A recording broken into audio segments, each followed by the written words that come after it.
Oke. Selamat malam Pak Edi Widiono dan kawan-kawan sekalian.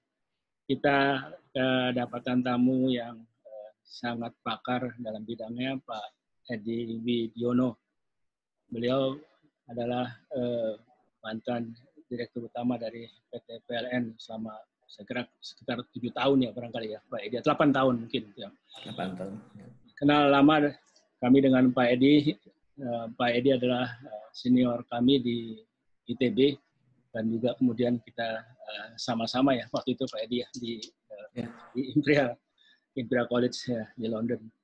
Bahkan kita juga sama-sama bersama beberapa teman mendirikan Ikatan Alumni Britania Raya atau IABA. Ya, Pak. Those were the days lah, anak-anak waktu kita masih muda. Pak Edi, kita akan bincang-bincang tentang smart grid atau jaringan pintar. Kan kita dengar Pak Edi adalah founder dari jaringan cerdas atau smart grid. Kami sendiri sangat awam, tapi kita punya kepengen tahu dan kepengen belajar dalam waktu mungkin sekitar 30 menit. Kita mendapat penjelasan singkat, secara orang paling tidak kita dapatkan gambarannya. Mudah-mudahan bersedia ya Pak Edi ya, silahkan. Insya Allah, Men. Ya. Ini boleh nggak usah pakai Pak ya? Kita Oke, boleh. Rasanya jadi kaku. Kita biasa sebut nama masing-masing kan. Panggil aku Ed, aku panggil kamu Wen kan gitu. Oke. Ya. Silakan Ed, kita mulai. Ren, kita mulai dari mana mengenai smart grid ini ya? Memang saya setelah berhenti dari PLN banyak berpikir mengenai bagaimana memajukan PLN ke masa depan begitu ya. Jadi kita mendirikan Prakarsa Jaringan Cerdas tahun 2015 dan sebetulnya jaringan cerdas itu sesuatu konsep yang muncul di abad 20 saat jaringan listrik di dunia mengalami banyak problem, terutama karena keandalannya yang kurang baik ya, sedemikian sehingga Amerika itu bahkan presidennya turun tangan membuat regulasi-regulasi supaya jaringan listrik di Amerika bisa lebih baik. Setelah 100 tahun jaringan listrik beroperasi, drive untuk memperbarui jaringan listrik tersebut yang relatif ketinggalan dibandingkan kemajuan di bidang teknologi IT dan telekomunikasi. Jadi untuk memahami mengapa smart grid ya, itu sebetulnya adalah hasrat untuk memberikan kecerdasan lebih tinggi pada jaringan listrik, dan kecerdasan itu diartikan kemampuan dia untuk merespons segala perubahan yang semakin hari itu semakin banyak tantangan di jaringan listrik, dan oleh karena itu dibutuhkan respons yang cepat untuk itu. Jadi kalau by definition sebenarnya ada banyak definisi, terus terang aja gitu ya. Misalnya di International Energy Agency ada satu definisi, kemudian dikatakan bahwa smart grid is an electricity network and intelligently integrate the behavior and action of all users connected to it. Jadi semua bagian yang terkoneksi ke jaringan listrik itu harus diintegrasikan responsnya terhadap perubahan-perubahan yang terjadi. Diintegrasikan dan dioptimalkan barangkali juga ya. Ya, dioptimalkan juga ya. Jadi untuk bisa mendeliver suatu layanan yang efisien ya, sustainable, economic dan aman ya. Ini semula ini sudah cukup baik ya. Itu muncul di Amerika, puncaknya adalah Energy Independence and Security Act tahun 2007 ya. Nah, itu di sana dikatakan implementasi smart grid harus dipercepat begitu. Tapi pada yang sama sebenarnya negara-negara Eropa sudah mulai juga melihat permasalahan yang dihadapi mereka pada waktu ingin mengintegrasikan jaringan listrik di negara-negara di Eropa itu. Oh ya, jadi dulu kita istilah interkoneksi ya dulu ya. Interkoneksi betul. Interkoneksi di Eropa menjadi sulit karena tidak adanya standar yang sama, kemudian jenis pembangkitnya berbeda, jenis konsumennya berbeda, ya, musim pengaruhnya berbeda dan sebagainya. Nah itu makanya Eropa memulai pendekatannya dengan mencoba mengintegrasikan mulai dari awal dari standarisasi. Ya. Mereka membuat European Technology Program (ETP) yang mendefinisikan apa-apa saja yang harus dilakukan supaya jaringan listrik ini bisa terinterkoneksi dengan baik. Ya. Dan barangkali visi selanjutnya adalah kenapa perlu kecerdasan yang tinggi ini? Karena kita mempersiapkan diri menghadapi era transisi energi, di mana energi fosil ini mulai ditinggalkan karena dampaknya terhadap iklim, dan masuklah energi terbarukan yang beberapa karakter yang berbeda dengan energi fosil. Kalau tadi kita bicara energi fosil itu memenuhi kriteria economies of scale, makin besar dia efisien, ya, sehingga pembangkit itu kapasitasnya, ya, PLTU itu kapasitasnya makin besar. Di 100, naik 400 megawatt, naik ke 100 megawatt, sekarang sudah di atas 1000 megawatt. Makin besar terus ya, makin lama makin besar. Dan ini cocok dalam suatu sistem yang tersentralisasi karena. Tetapi kita tidak mungkin membangun PLT Bayu 1 unit megawatt. A juga hanya daerah-daerah tertentu yang kapasitasnya besar.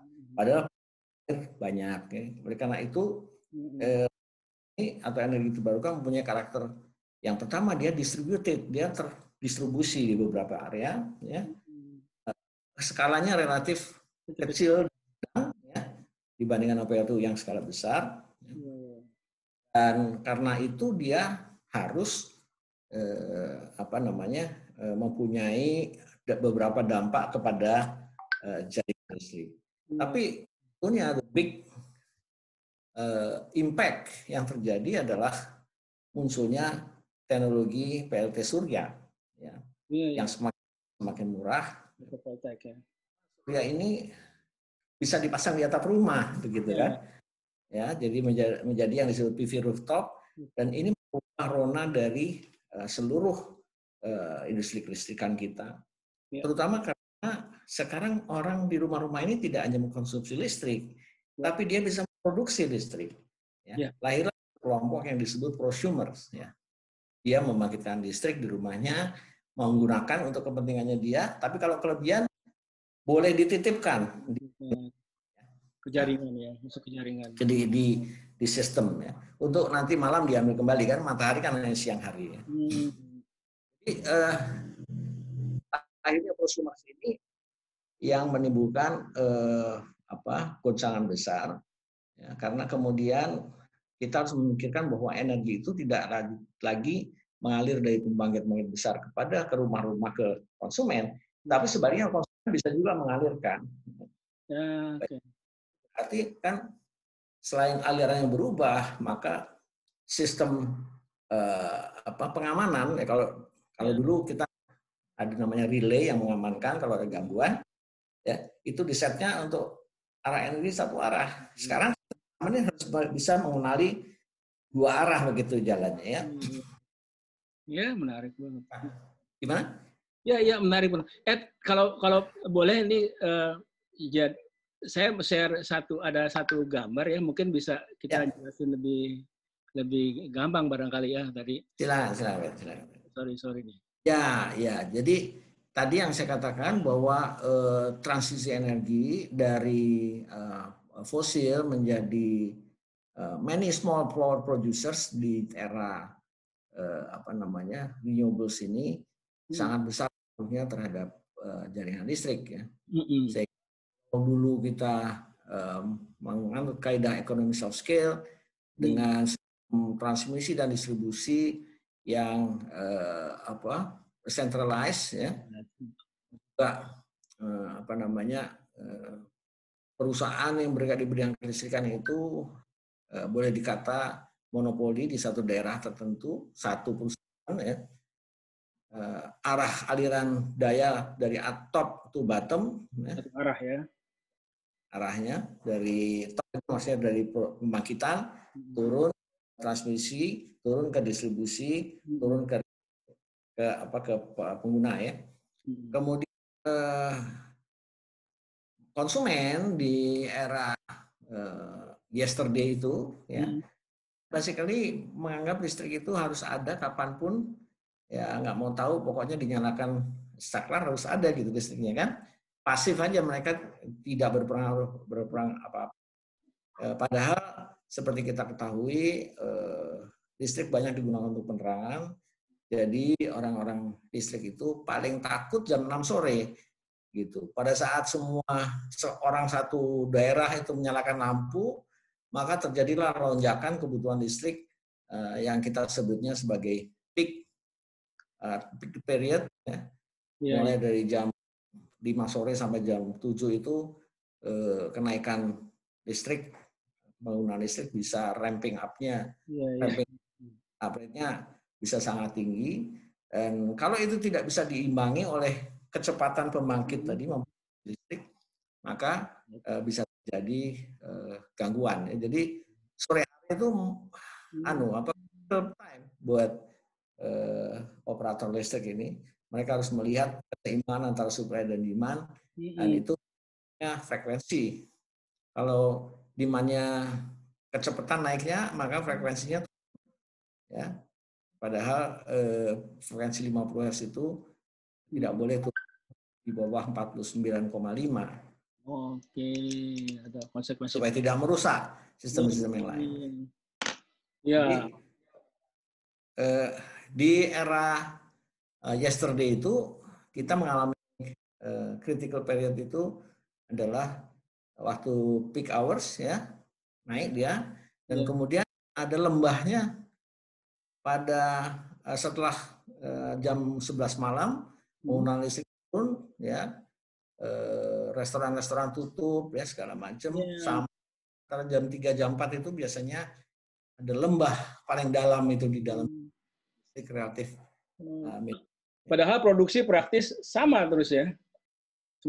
Kemampuan produksinya sama, tetapi ya produksinya harus menyesuaikan karena listrik ini kan di era dulu tidak bisa kita simpan. Jadi kalau sore hari pada waktu beban yang cepat, maka terpaksa kita mengoperasikan pembangkit-pembangkit yang cepat naiknya. Itu jenisnya pembangkit listrik tenaga gas (PLTG), PLT diesel ya, yang sangat boros BBM, dan itu yang membuat mahal, Sementara yang lain adalah PLTA, tapi kapasitas PLTA biasanya relatif tidak besar dibandingkan dengan kebutuhan sistem. Nah, ke depan tadi seperti transisi energi membutuhkan melahirkan energi terbarukan, pembangkit energi terbarukan terdistribusi dalam ukuran kecil ya, sehingga kalau itu dimasukkan dalam suatu sistem pasar yang sifatnya centralized ya, itu menjadi tidak efisien gitu ya. Oleh karena muncul dorongan untuk ya sebenarnya bukan baru saja dorongan ini, tapi sudah sejak kita di Inggris dulu kan, ingat Margaret Thatcher meluncurkan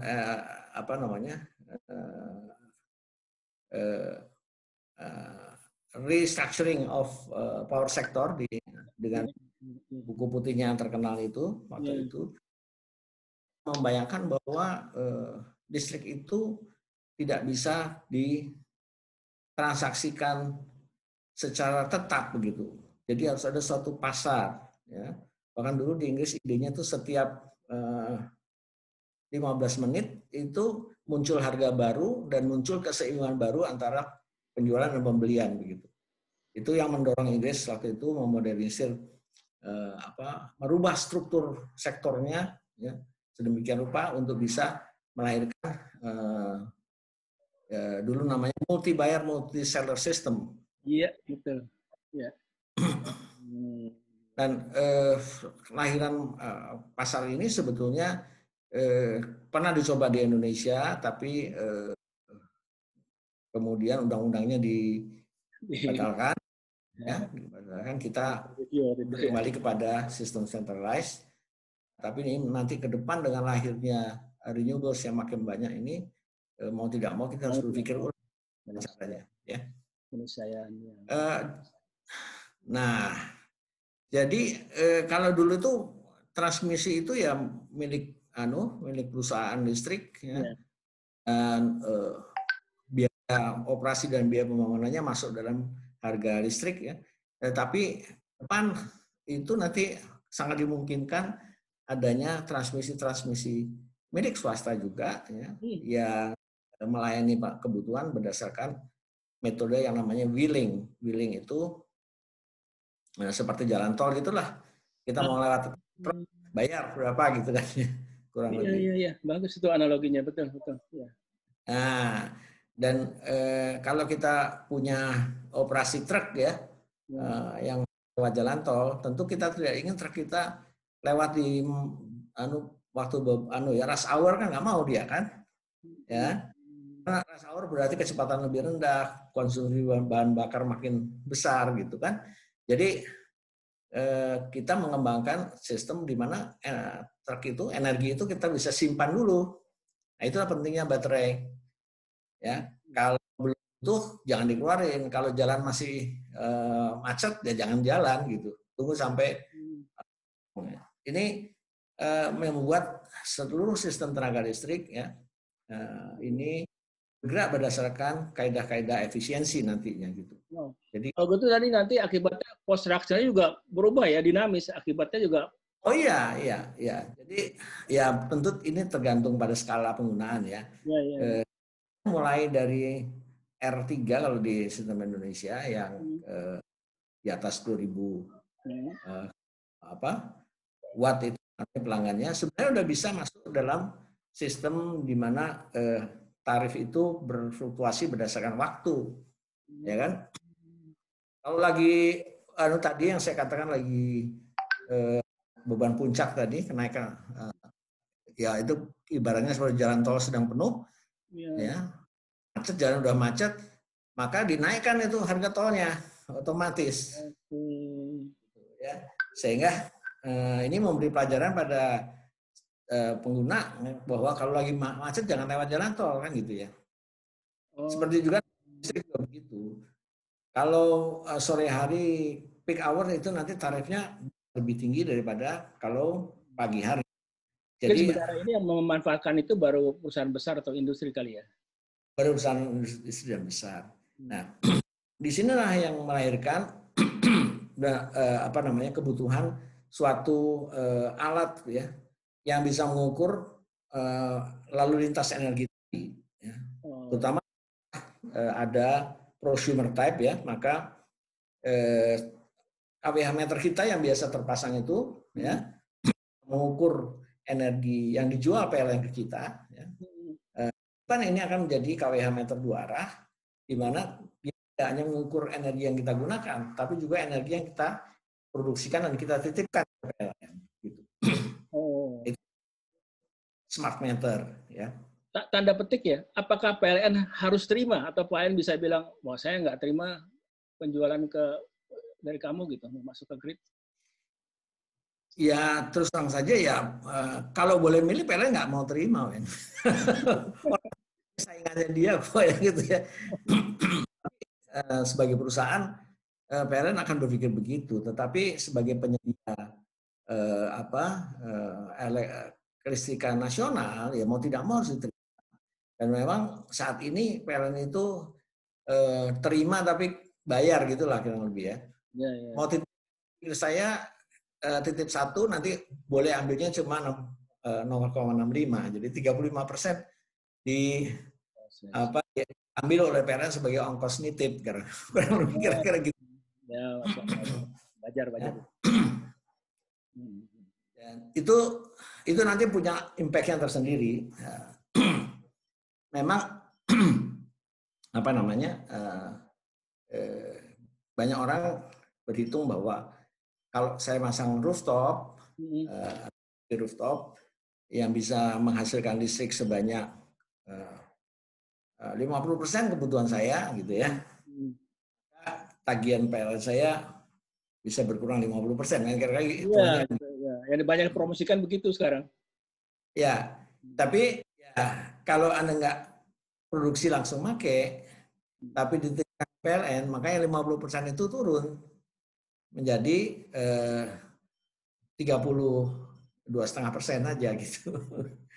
Karena 35% dari yang Anda produksi itu diambil PLN. 30% itu dalam arti kata jumlahnya atau dalam arti energi KWH. KWH-nya atau harga KWH. Beda antara harga jual sama harga beli. Ya, artinya gini. Kalau kita memproduksi sendiri listrik itu, kita hitung harga kira-kira Rp500 ya. Tapi kita produksi itu kita titipkan di PLN ya sebanyak 1.000 unit, 1.000 KWH. Maka yang kita bisa nikmati dengan harga Rp500 itu hanya 650 KWH.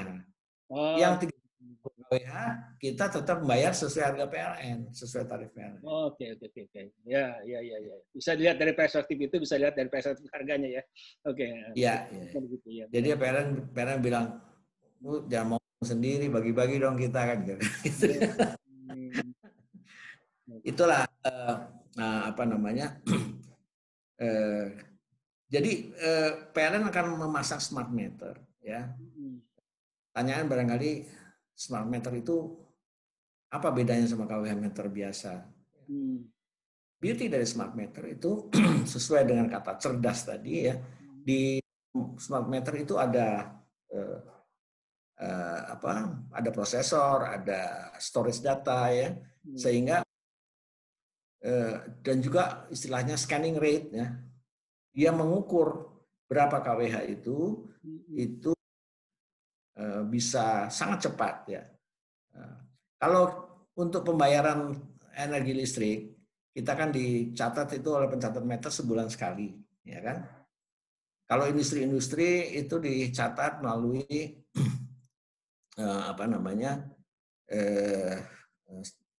automatic meter reading itu bisa 3 hari sekali, 2 hari sekali, atau sehari sekali.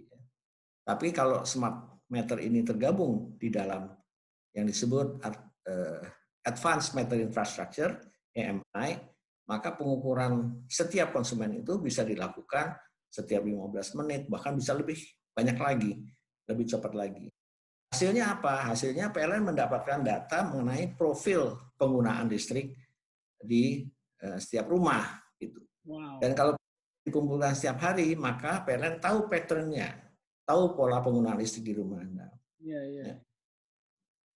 Dengan metode analitik yang betul itu bisa dibuat perkiraan-perkiraan. Misalnya, rumah ini ternyata penggunaan listriknya besar itu pagi hari jam 7 sampai jam 9 misalnya ya, atau jam 6 sampai jam 10, dan malam hari jam 7 malam sampai jam. Nah, kemudian melihat polanya bisa dilihat, ini AC ya, ini pompa air yang menyala ya, ini lampu yang menyala. Bahkan kalau mau lebih akurat ya, dengan analisa data itu bisa ketahuan, ini lampu kamar mandi yang menyala misalnya. Ya kalau semua udah Iya, iya. Ternyata masih ada yang nyala terus gitu. Ini kira-kira lampu kamar mandi kan biasanya nyala. Ya. Atau kalau bisa terjadi yang lebih lucu lagi adalah kalau lampu kamar mandinya gelap, terus setiap 2 jam nyala. Lansia tuh. Oh, ini ada yang apa? Ada yang menderita apa namanya? Tiap 2 jam masih kamar mandi jadi nyala lampunya. Jadi ini jauh kebiasaan sekali kemajuannya Pak Edi ya. Jadi masalah apa ya? Semua di sini udah embedded ya.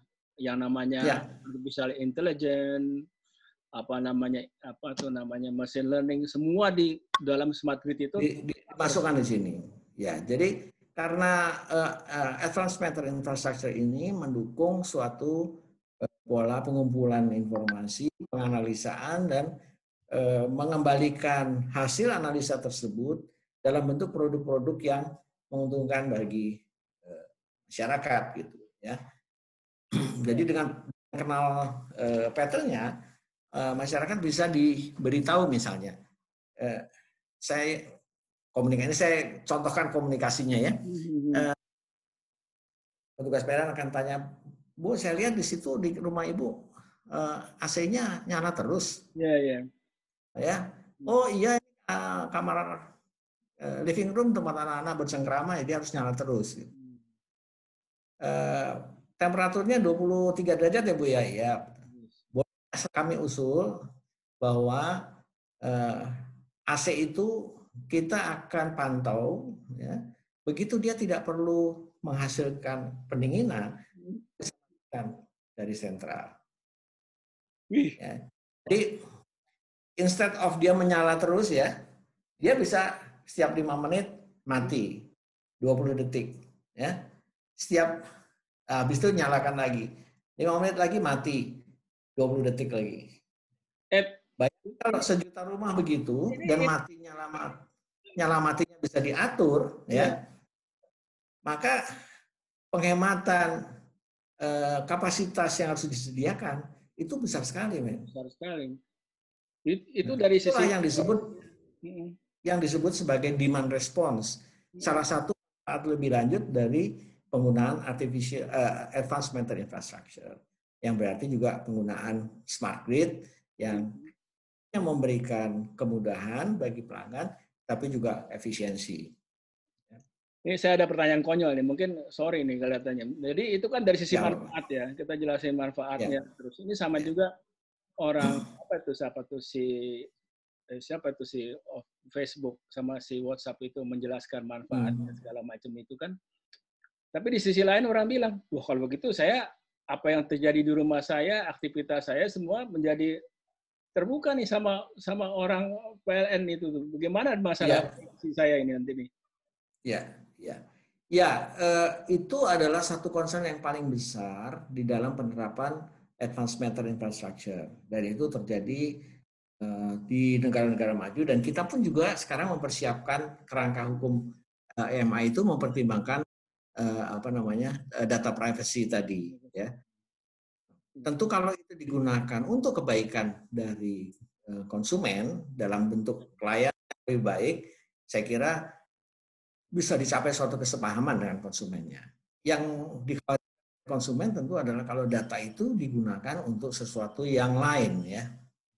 Misalnya untuk profiling gitu ya. Profiling. Oh ini kalau lihat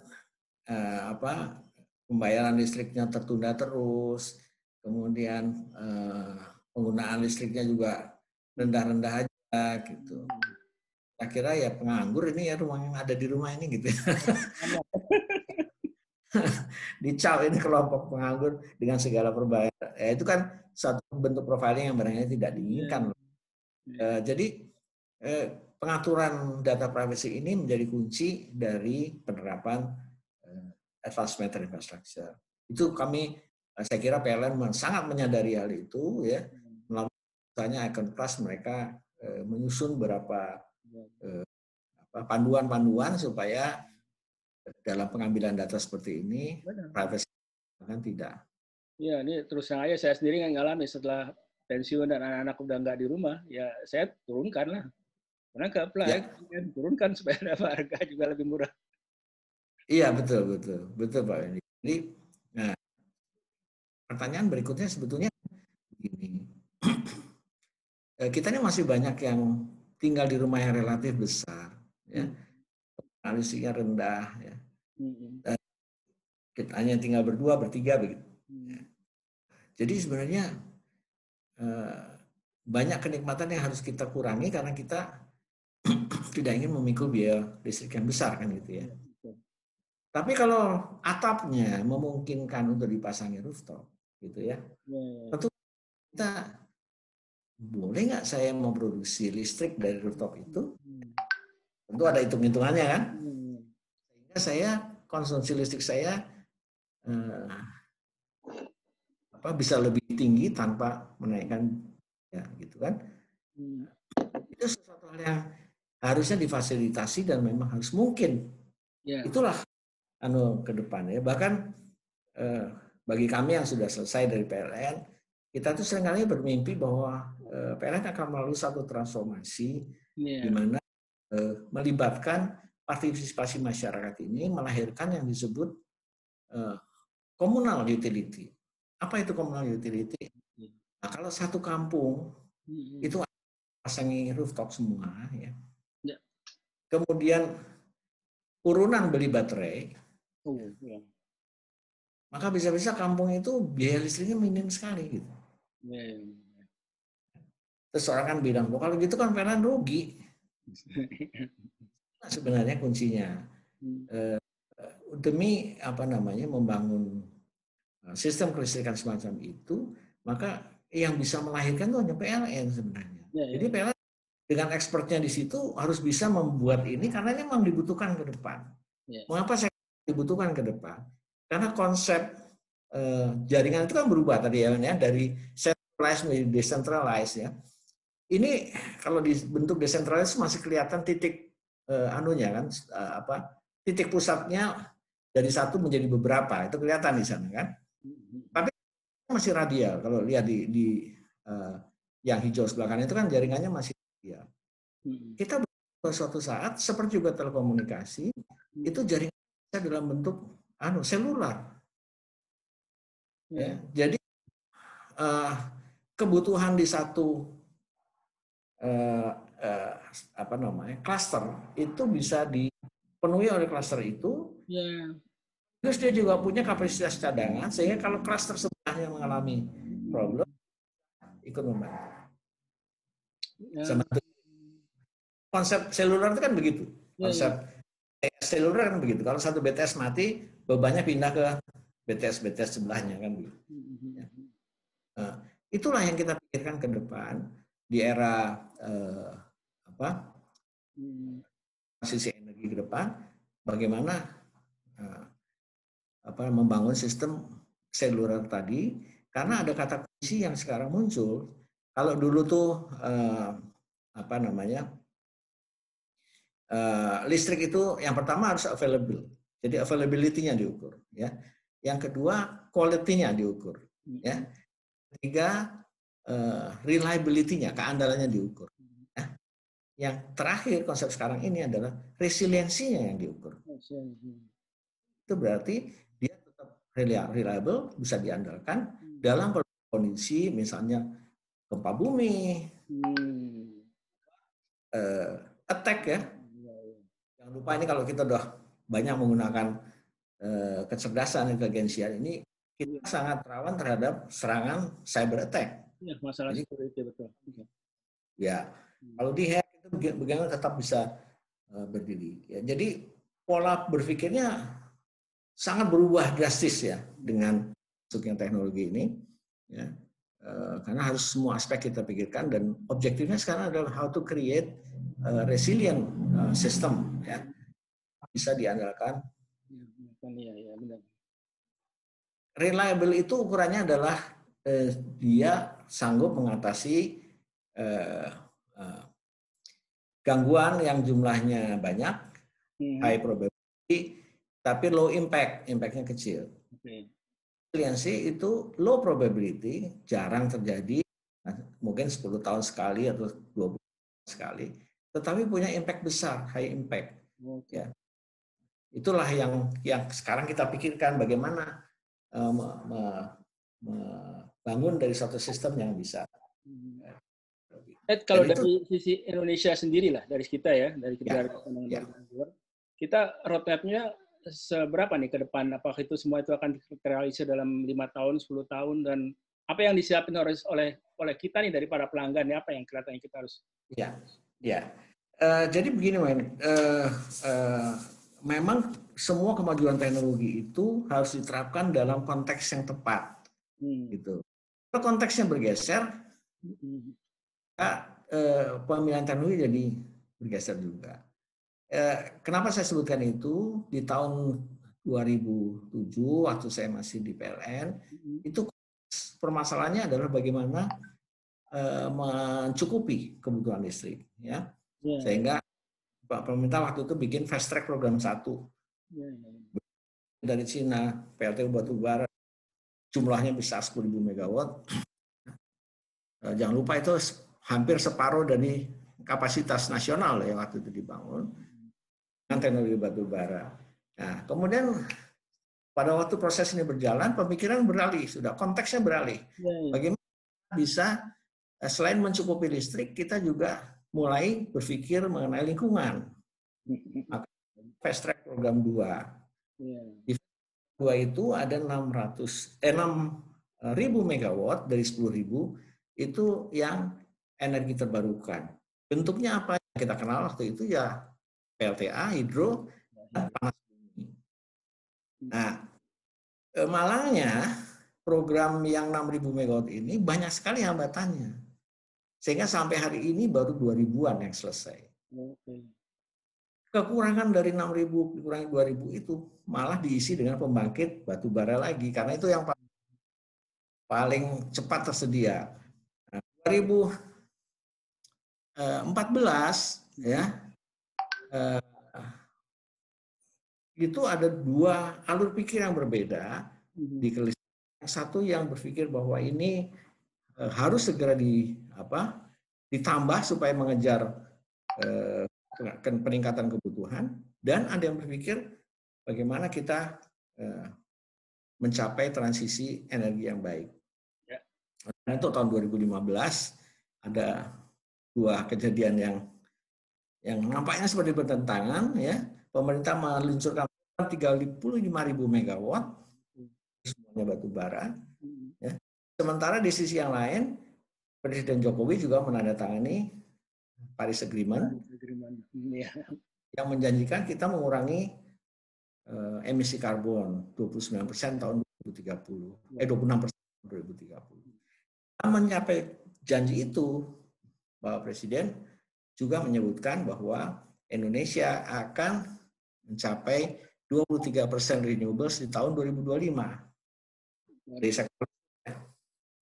Nah, itu yang sekarang karena keterlambatan dari fast track program 2 tadi, kita coba. Ini selisihnya masih sangat besar, Ben. Di tahun 2015, waktu kita mempromosikan smart grid, ya, karena konteksnya waktu itu masih 35.000 megawatt, ya, maka grid ini nggak laku. Ya, nggak masuk dalam pikiran orang PLN nih, buat apalah nanti, kemewahan aja gitu ya. Tetapi dengan makin kepepetnya kita waktu mengejar target 23% tahun 2025, mau tidak mau kita beralih kepada penggunaan PLTS khususnya, ya, dan kemungkinan PLT. 2 pembangkit jenis ini mempunyai karakter intermittency. Pembangkit tenaga surya itu kalau ada awan lewat, produksinya turun, ya kan? Jadi kalau kita bicara sistem konvensional itu mengalami stres waktu beban naik, beban puncak dan turun, dan pada waktu beban turun, ya, 2 kali dalam sehari, ini stres yang dialami karena renewables ini bisa 4, 5 bahkan kita bisa berkali-kali, ya. Ketidakpastiannya banyak. Produksi turun, bagaimana kalau awannya berarak gitu, ya? Sering kita terjadi. Sebentar terang, sebentar gelap, sebentar terang gitu kan. Itu kan berarti sistem listrik kita kan mengalami naik turun yang barulah sekarang dalam 2 tahun terakhir ini baru masuk pemikiran smart grid itu masuk dengan konteksnya karena kita akan memahami itu. Nah, dalam konteks itulah 2 tahun lalu sudah dinyatakan sebagai proyek strategis nasional. Tahun ini juga dikembangkan ya. Buat kami dari PJSI itu suatu kemajuan, tapi apakah itu cukup untuk mengejar? Ya walau alam ya. Ada banyak faktor yang kita lihat ya. Transisi energi saja kita belum terjamin ini ya. Sekarang kita masih 11-12%. Kita mengejar 23% dalam 5 tahun ke depan. Kalau bangun PLTS di Papua itu nggak mungkin kita bisa mengejar itu. Kenapa? Karena konsumsi Papua sedikit sekali konsumsi listriknya dibandingkan dengan Papua. Jadi harus sebenarnya kontekstual harus dibukanya di Jawa. Namanya Jawa itu adalah money making machine-nya PLN. Ini di sinilah yang murah sudah dibangun sehingga biaya pokok produksinya rendah. Dan dari keuntungan itu PLN bisa mensubsidi daerah-daerah yang saat ini biaya operasinya masih mahal.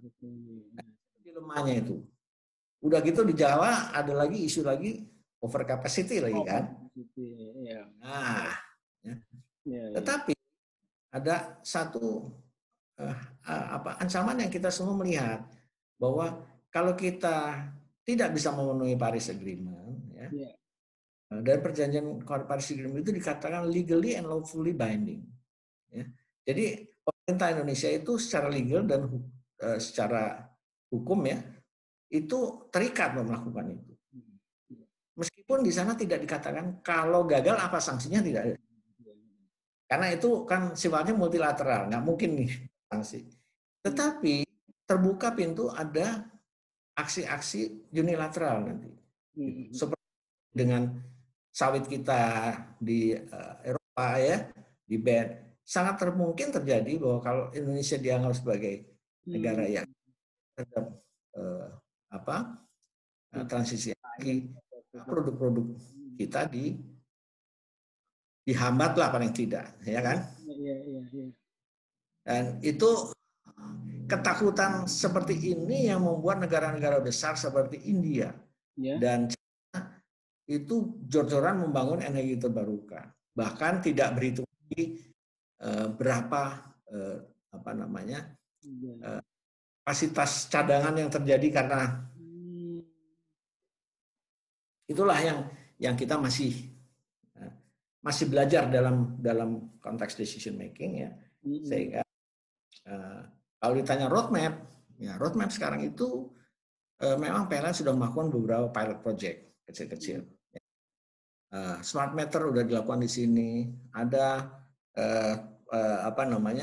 digital substation di sana, proyek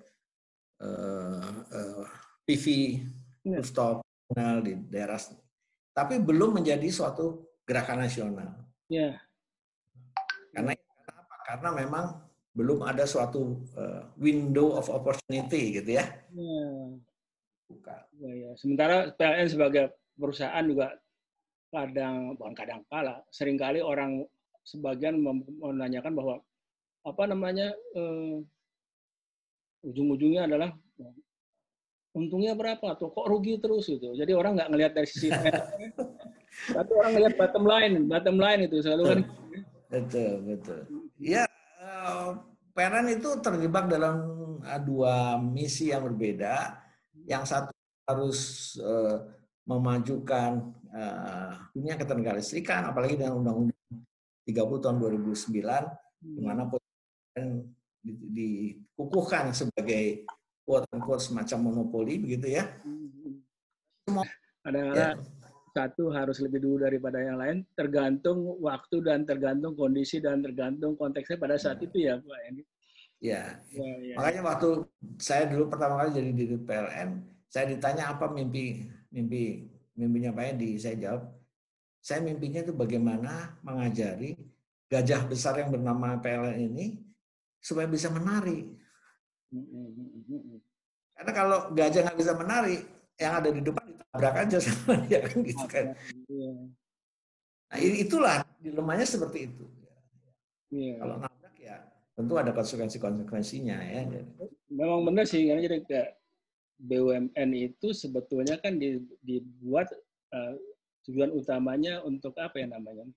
Untuk apa ya namanya?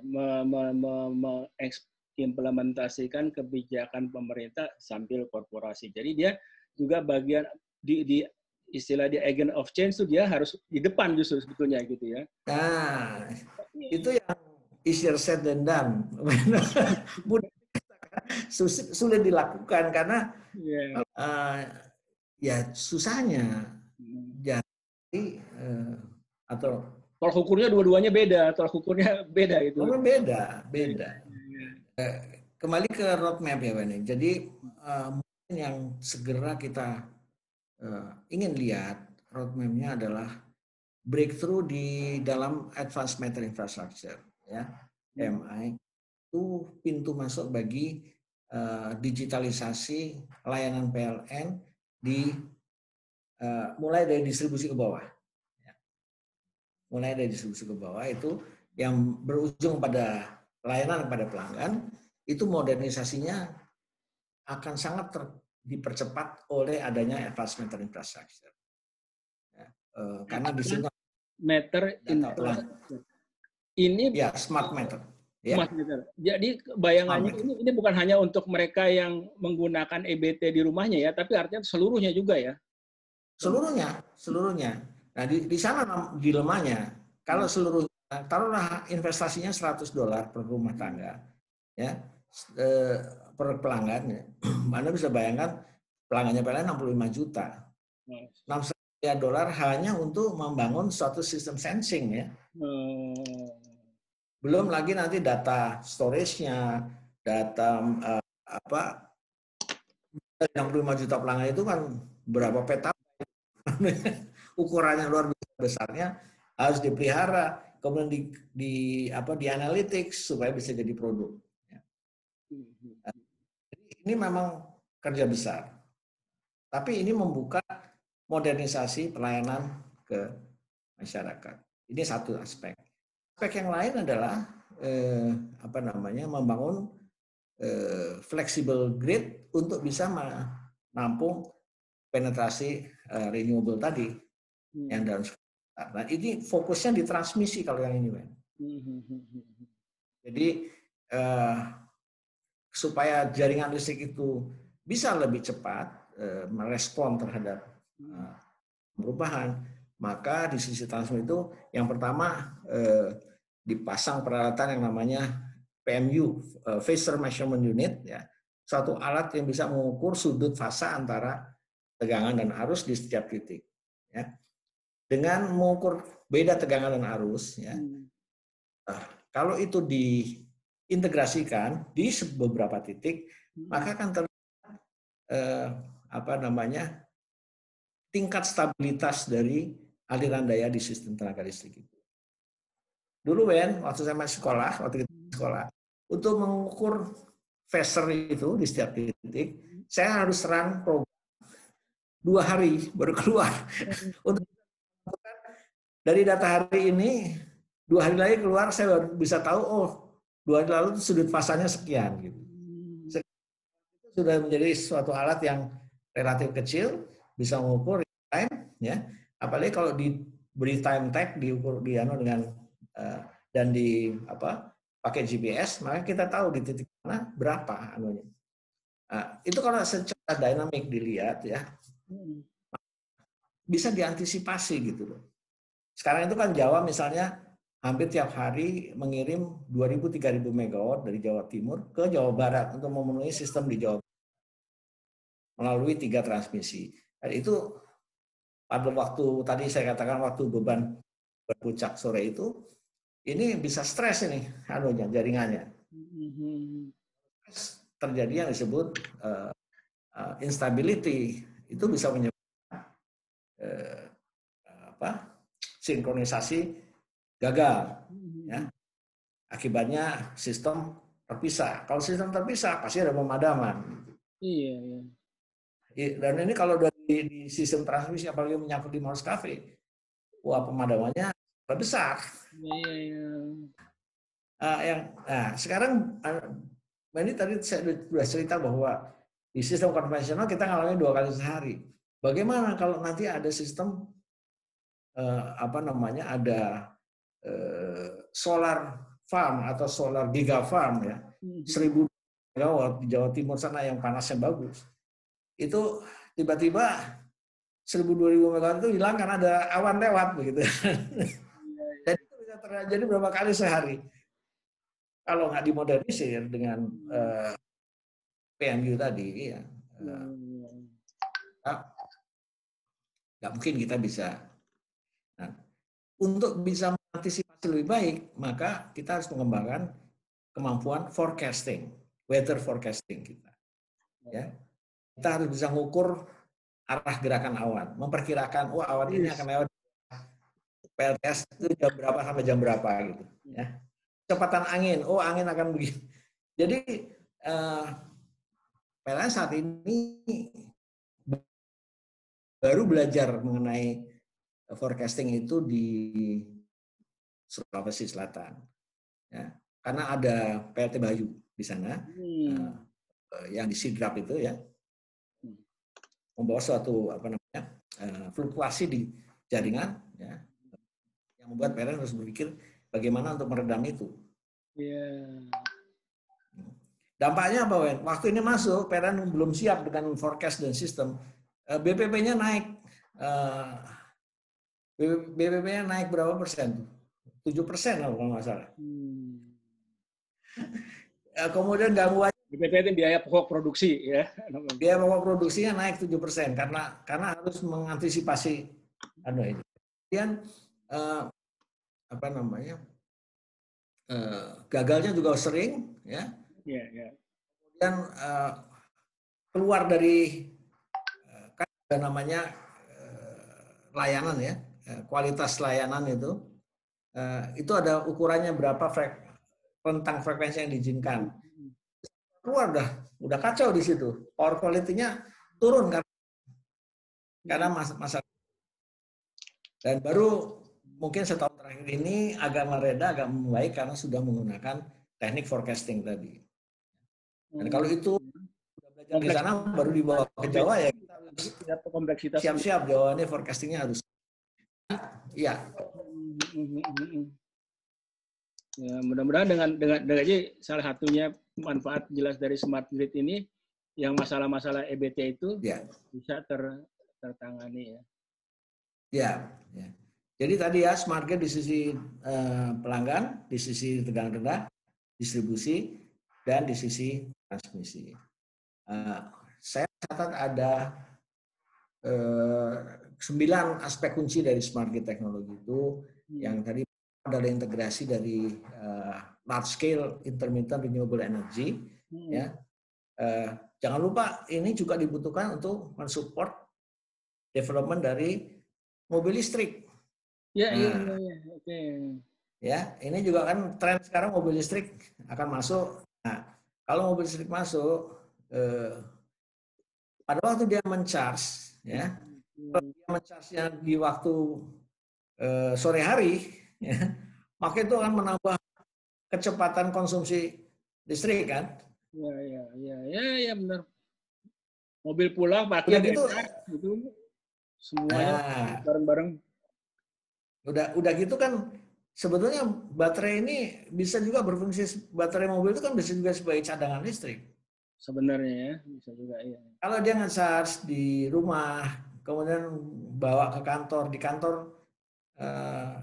dia pakai sebagian listriknya itu untuk memasok listrik kembali ke PLN, ya. Betul. Tadi dikembalikan ke PLN, maka ini juga suatu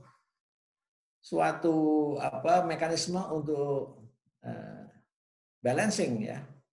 Jadi pikir itu benar juga, ya. Nah, penggunaan teknologi EV tadi menjadi suatu dinamika yang baru. Kemudian karena memang dinamika begitu tinggi, maka sekarang kita mengenal yang disebut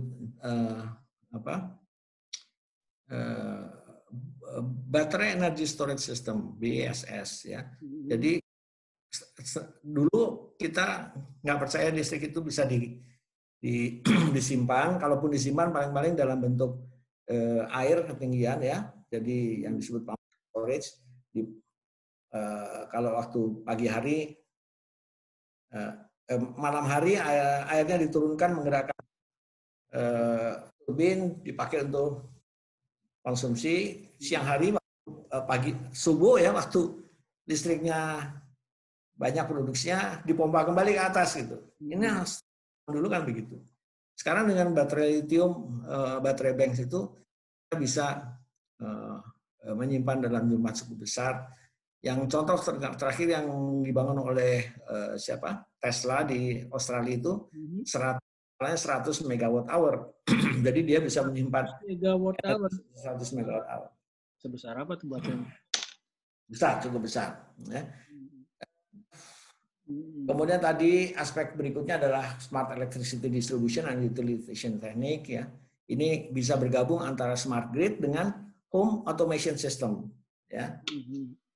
Kan sekarang udah banyak nih home automation system yang orang bisa nyalakan AC dari HP ya. Nah, AC di rumahnya dinyalakan dari HP di rumah. Dia dapat informasi apa saja yang nyala dan sebagainya. Gabungkan dengan jaringan listrik.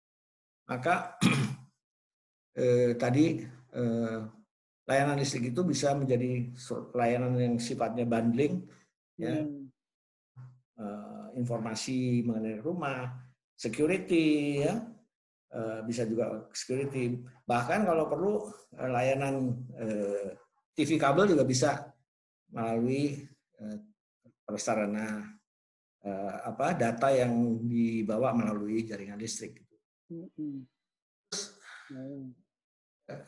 Aspek yang lain adalah peningkatan operasi dan kontrol. Ya. Jadi tadi saya katakan kalau dari smart meter aja kita sudah bisa mengambil data setiap 15 menit. Ya. Maka untuk mengontrol pembangkitan dan sistem itu, kita bahkan yang sekarang sudah 15 menit sekali ambil data, itu akan ditingkatkan menjadi 20 Hz, ya, berarti 20 kali per detik data diambil. Ya, 20 kali. Jadi data sistem itu diambil setiap 20 kali dalam sedetik. Ya. Jadi Anda bisa bayangkan berapa banyak data yang harus ditransport dari titik-titik IoT, titik sensor menuju ke meternya. Dengan kecepatan seperti itulah kita bisa mengimbangi atau mengantisipasi perubahan-perubahan yang terjadi di sistem. Ya. Terus ada smart electricity transmission. Ini yang sekarang menjadi berita di Indonesia adalah kita sedang berpikir bagaimana membangun super grid Nusantara. Ini nggak mau kalah dengan kawan-kawan di Telkom. Nah, apa? Ya, kita membayangkan bahwa pulau-pulau besar paling tidak Indonesia itu akan terhubung melalui jaringan high voltage direct current, ya, HVDC, melalui kabel bawah laut. Ya. Saat ini PDCI sudah meluncurkan satu gagasan turunan. Jadi tadi yang Nusantara Super Grid itu kita di ITB, Profesor Peki yang rajin mengobarkan semangat membangun ini, dan PDCI menyambut dengan satu program Sumba for Jawa. Kita mendorong pembangunan PLT skala besar di Pulau Sumba, 20.000 megawatt, ya, ditransmisikan melalui kabel bawah laut menuju ke Jawa. Kenapa menuju ke Jawa? Karena ya tadi Jawa itu pusat industri nasional. Ya. Hampir 7 miliar kWh digunakan di Jawa untuk kepentingan industri. Dan kalau industri ini tidak mendapat pasokan energi terbarukan, seperti yang saya sampaikan tadi, ada kemungkinan akan mengalami hambatan ke depan. Jadi kemampuan PLN menyediakan di Jawa sekarang hanya 8,5 miliar kWh. Jadi over capacity produksi fosil, ya. Tapi under capacity dalam produksi energi. Nah, itu terobosannya tadi. Kita bangun transmisi HVDC. Nah, kemudian sistem transmisi DC itu belum diterapkan di Indonesia, tapi sudah banyak diterapkan di negara-negara Eropa dan di China misalnya. China itu kalau bicara smart grid, mereka selalu menyatakan kita membangun strong and smart grid. Strongnya dari rencana dan yang sudah terjadi, mereka membangun ultra high voltage DC transmission utara ke selatan dan timur ke barat. Ya, itu hampir 5.000 km jaraknya. Dengan transmisi tegangannya sampai 1.200 kilovolt DC. Ya, kalau kita baru 500 kilovolt AC, China sudah 1.200 kilovolt DC. Dan itu kemudian mereka penguasaan teknologi itu mereka proyeksikan untuk membangun yang disebut Global Energy Interconnection. Mereka memimpikan bisa narik kabel laut dari Shanghai sampai ke Australia, gitu, supaya bisa memanfaatkan energi daerah gurun di tengah Australia itu, ya, untuk memproduksi listrik bagi kebutuhan Asia. Tanya awam lagi nih, apa untungnya menggunakan transmisi DC ketimbang yang AC dulu? Ya, transmisi DC itu tidak punya beberapa kerugian yang dialami dengan transmisi AC bolak-balik. Kalau transmisi arus bolak-balik itu lossesnya tinggi, karakter karena dia bolak-balik, ada sampai induktansi faktor itu membuat stabilitas dan efisiensi dari transmisi itu menjadi lebih rendah dalam jarak yang makin panjang. Kalau DC DC itu betul-betul loginya hanya losses tembaga aja di situ. Jadi berapa I kuadrat R-nya itu berapa gitu ya. Kalau R resistansinya diturunkan dengan penggunaan lebih lebar, maka lossesnya bisa ditekan di bawah 2%. Tapi pada ujung ke konsumen dirubah juga menjadi AC juga ya? Ya, itu butuh teknologi konverter-inverter di dua sisinya.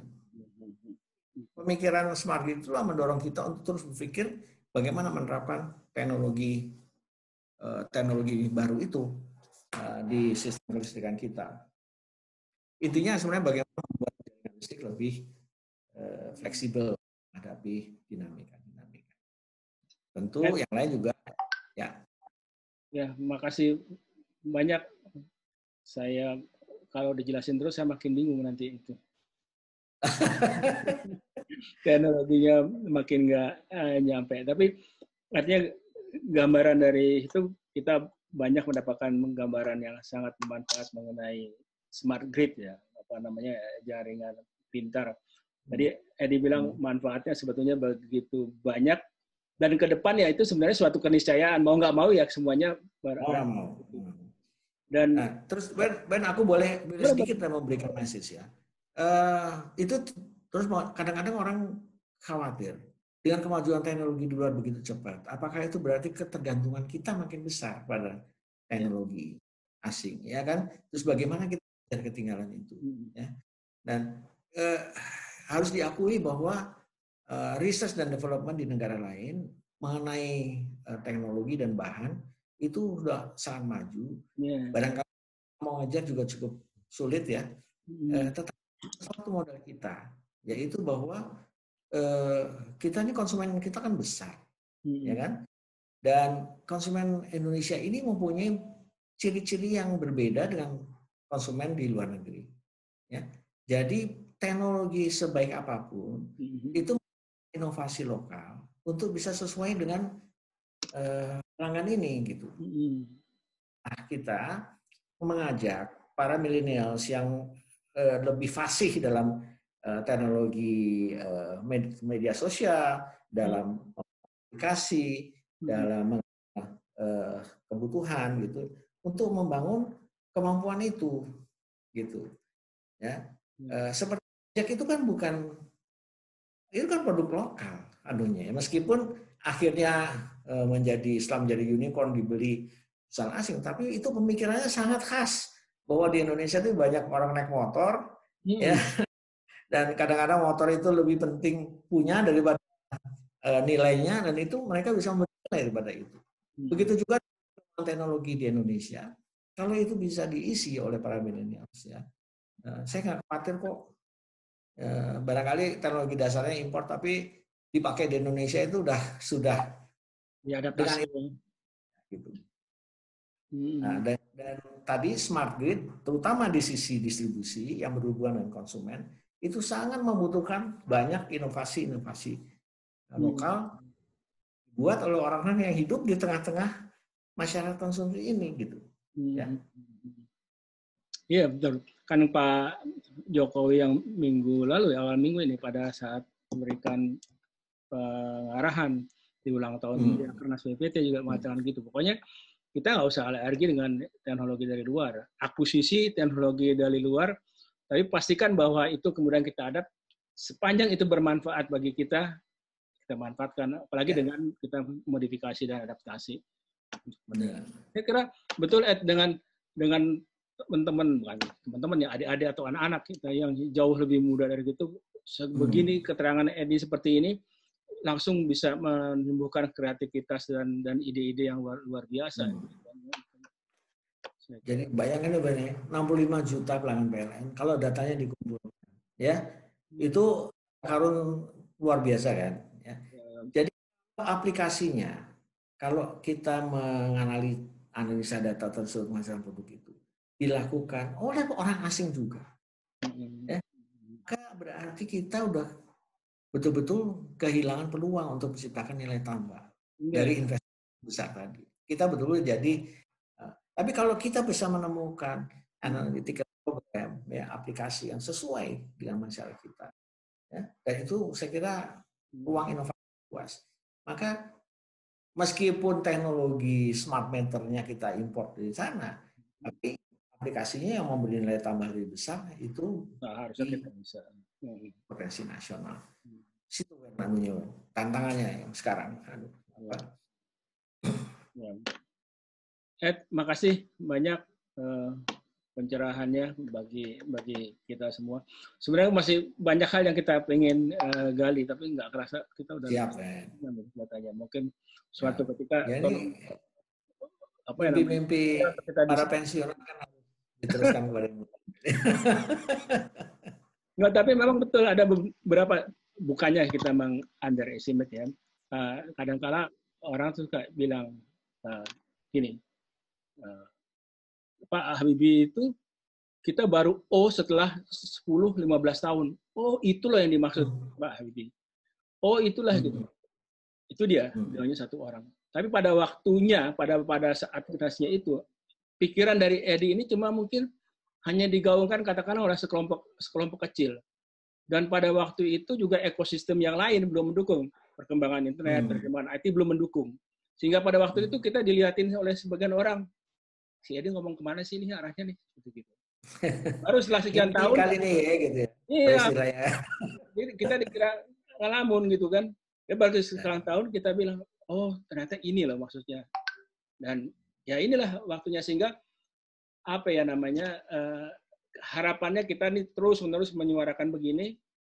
Nanti pada saat titik tertentu yang tentu mungkin yang mengimplementasikannya dan mengambilkan manfaat belum tentu kita langsung, mungkin generasi berikutnya dan generasi berikutnya lagi. Saya kira itulah bagian dari prosesnya. Wan, boleh titip pesan sponsor nggak nih dari PJSI? Yes. Nah, gini Wan, PJSI bekerja sama dengan Institut Teknologi PLN itu sekarang mendirikan yang disebut Smart Grid Academy. Ya.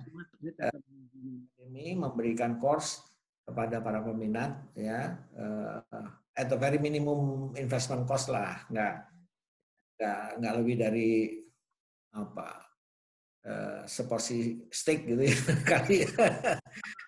Ini kita udah masuk batch kedua ya. Yang pertama kira-kira 3 bulan lalu.